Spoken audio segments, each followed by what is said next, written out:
I always tell the young people that I minister to that those guys who lived in the first century must have been machines to be walking the way that they did. They walked miles and miles everywhere they went. There were no buses, no cars, so they went most places on foot. And when you come to a place like this and you see the distances where they had to go, it really does blow your mind.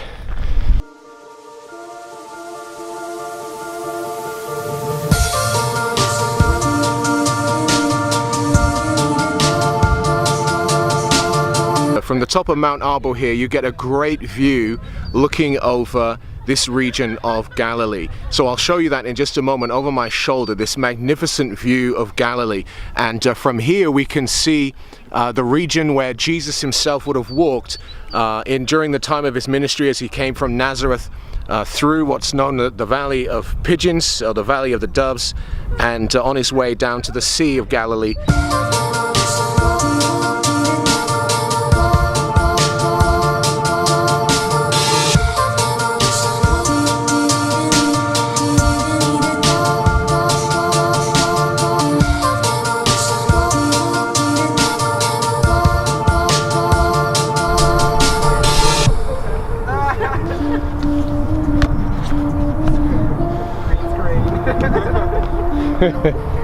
I'm okay, I'm alright.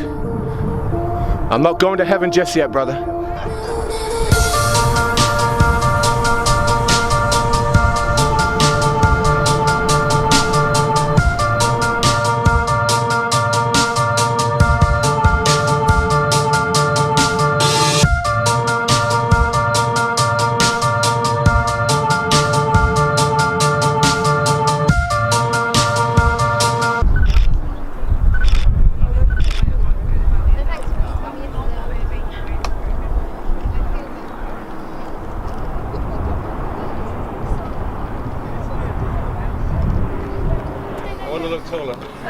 So over here just behind me you can see the Sea of Galilee right here.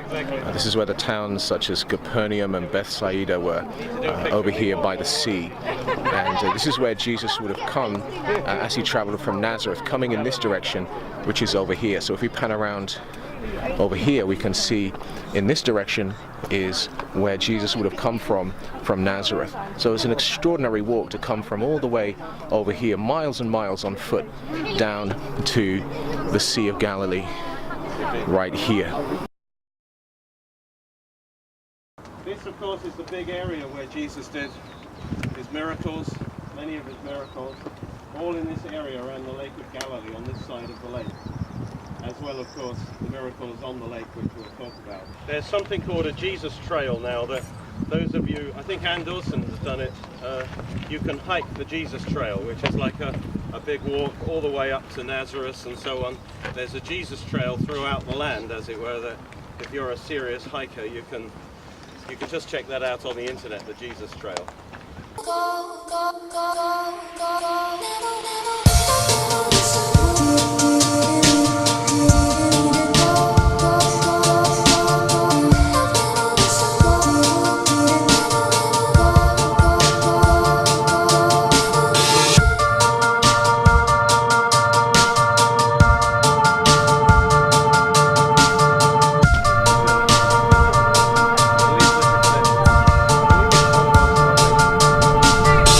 So this is something that's new for me. We're here at Sepphoris, which is something that I didn't do on the tour when I was here in 2008. Now Sepphoris was a town very close to Nazareth, and it was one of the most important cities in the days of Herod the Great and then his son Herod Antipas. Now after it was destroyed by the Romans, sometime shortly after the death of Herod the Great, his son Herod Antipas was responsible for rebuilding Sepphoris, and this would have been at the time when Jesus was a child and then an adolescent growing up into manhood. So it's very likely that Joseph, who was what the Bible calls a Tekton, a skilled worker in stone and wood, it's likely that Joseph would have traveled from Nazareth to Sepphoris here, and then Jesus himself, as he got older and became a Tekton, what the Bible translates as a carpenter, he also would have come here and been part of that building team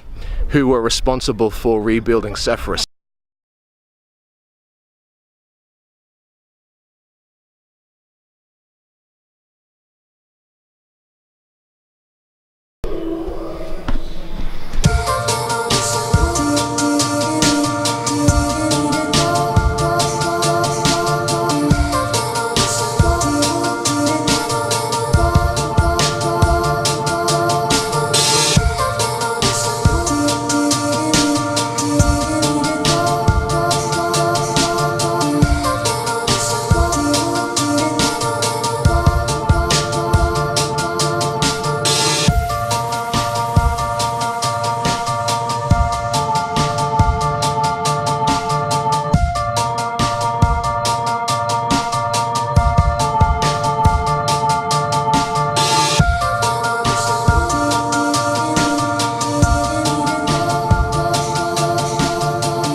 We've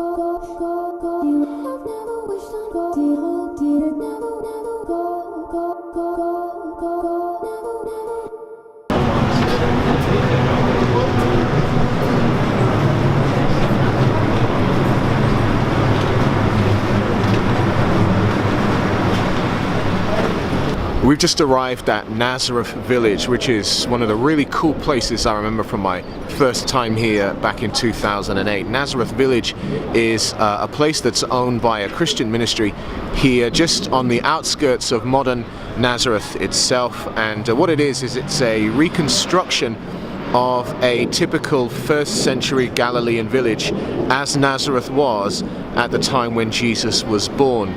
So we're going to go in just a moment and explore what it would have looked like to be in Nazareth in the time that the Lord came and dwelt among us here on earth.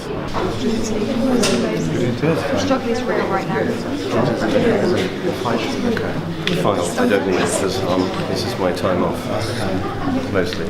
Welcome to Nazareth Village. My name is Nathaniel. It'll be my pleasure to be your guide here for about the next hour. Nazareth Village is a little bit different from other places that you will see here in the land, especially as tourists. You often see either holy sites that usually have churches associated with them. We have a very own Church of the Annunciation in town. Or you see what's left after an archaeological dig is over, like in this picture. Here, you're going to see whole buildings. They are all historical reproductions that we have made from scratch, but very carefully based on the archaeology of 2,000 years ago. Both the building styles and the materials that they were using back then. Also, you're going to see people dressed in first century costume, walking around and living life as Jesus would have lived it.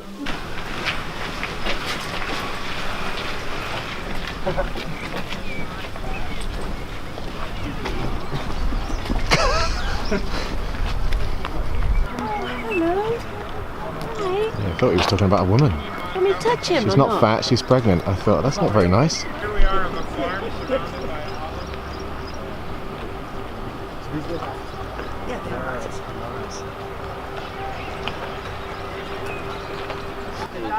Jesus goes on to say, the Good Shepherd gives his life for his sheep.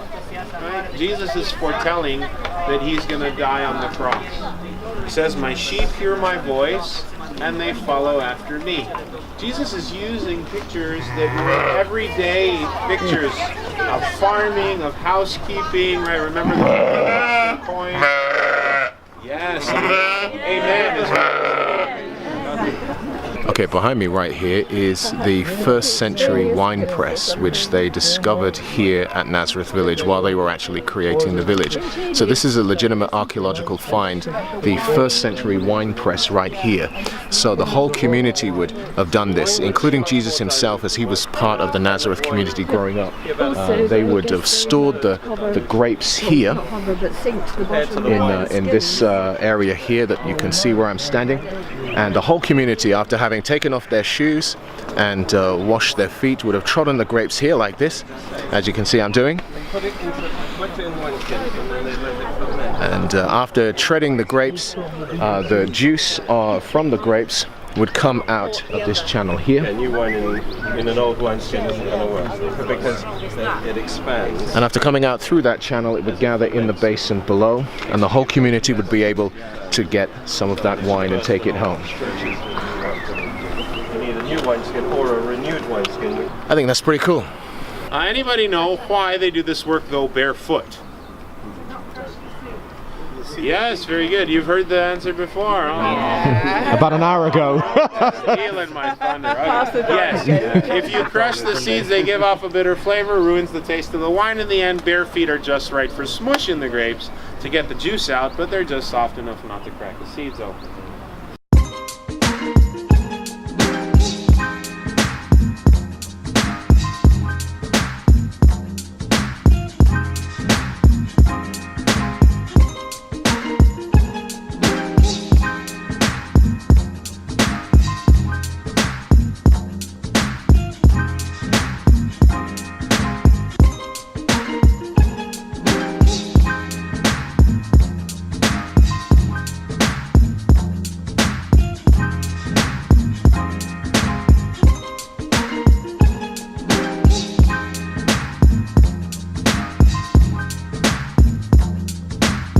Joseph! Hello.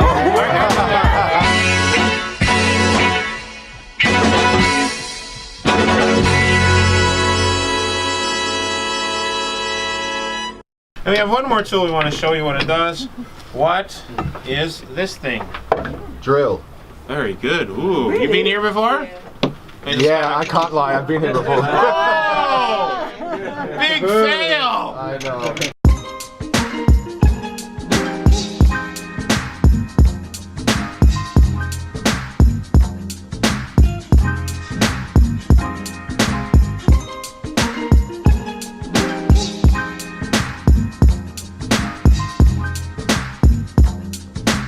So now my favorite bit of the tour in Nazareth village. We're about to enter the recreation of the first century synagogue. This is amazing. Not a model, a full-scale building like you would have seen in 2,000 years ago.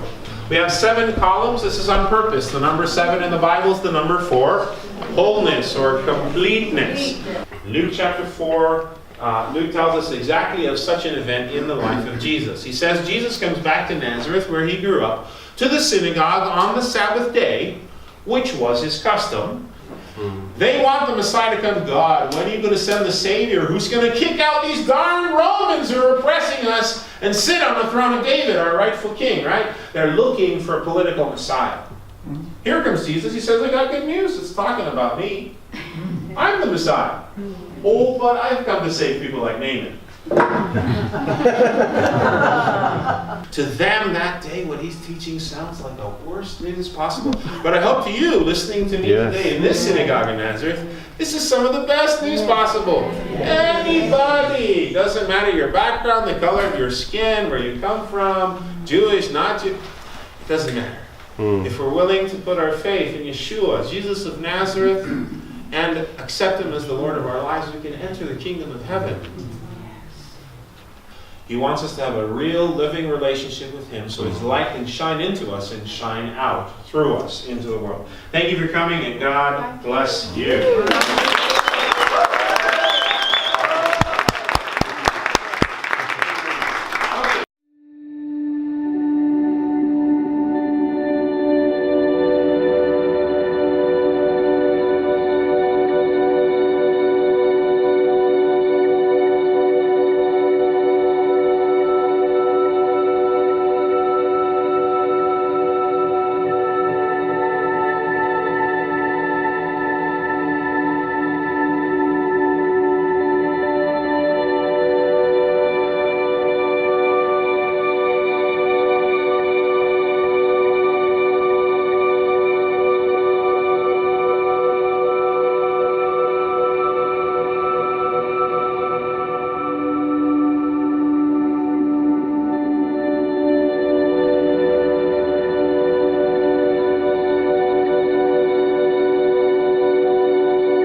processed here most likely at Magdala. Then they would take it by their mules to Caesarea Maritima by boat onto Rome. So very beautiful to think of what life was like back in the day. And that's a beautiful thought. The Jewish people actually love this. Hello?